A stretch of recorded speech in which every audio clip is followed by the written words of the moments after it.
Anako infagatinara jalalu maketin amboji hamera tolche dosiume rabbi wanu darra barbare tannabe muda tokko sirra bareda kerraja takana veyami akka hunda jaltu ingodati mami. Ay fire, akkamittiin akkana irratti goote garuu harda eenyummaa keessa dhugaan akka agarsiistee jirta. Ana bar baay'ee kan na ajaa'ibu akkamitti yeroo amma kan hunda waliin jiraanne eenyummaa keessa dhugaan dhoksuu dandeesse. Akkamittiin fakkeessitee jiraachuu dandeesse. Osoo nama jaalatan barbaadan isa nama jaalatu dhabuu jedhamu sun kinoo na bira ga'ee jira. Si jaalachuun koo jaamana taasisee ture. Hamma garuu waan hunda argaan jira. Jireenya koo keessatti kana booda barbaachistu.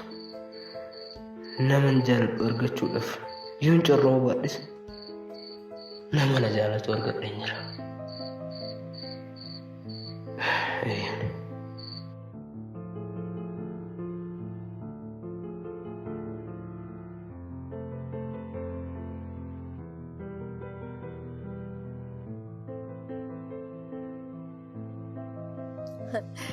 Seenaa agartee miti lolli keenya yeroo darbee waan guddaa hojjetee jira.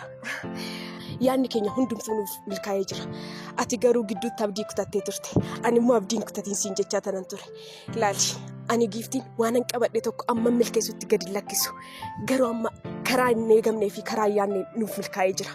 Dhugaa baay'een gammadee jira. Kana booda haaromsaan si dhiisee eessayyuu hin deemu. Fireerraa guutumaan guutuutti abdii kutatee jira. Anillee dhugaa dubbachuuf taanaan hedduu tokkoon sitti boona giifti. Dhugaa dubbachuudhaaf yeroo inni nan deemee boorsaa mana kiyyaa fudhatee deemu san onneen koo baay'ee dhukkubsachaa ture. Gargaarsa keetiin ta'ee immoo haraknoo na kiisteerta guddanaaf galatoom. Ani kanan jedhu garuu akkamitti si dhufuu danda'e yaanna akkanaa?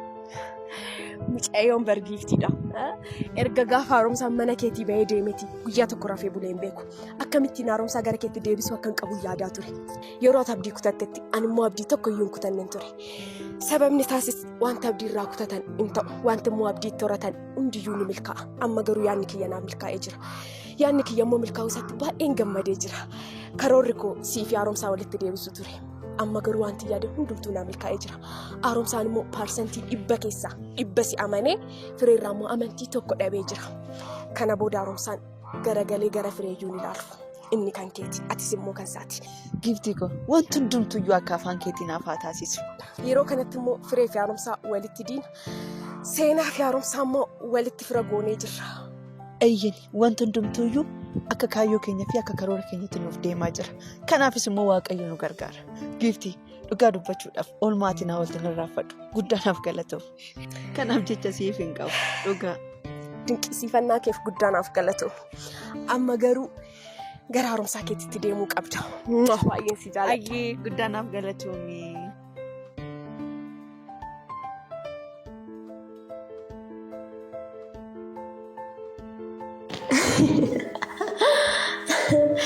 Hai Seenaa gowwaa akkanaa natti fakkaatu turte. Yeroo yaaddu akkuma salphaatti haaromsaa waan dabarsee si ilaallu sitti fakkaatee ture. Taphni nama si waliin eegale kun kutaa lammaffaadha. Bu'aa isaa immoo yeroo dhiyootti eeggadhu. Atis akkuma firee yeroo dhiyootti dirree kana keessaa baata.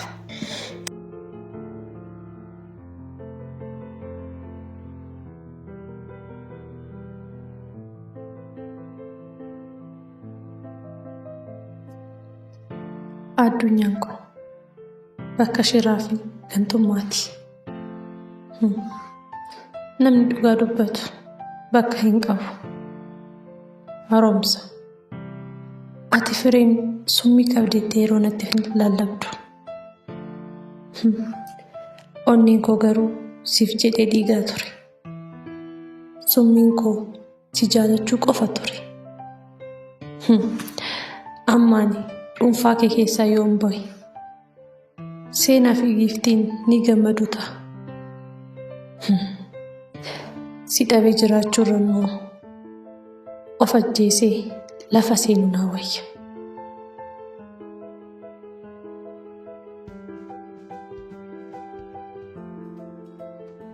ፍራኦል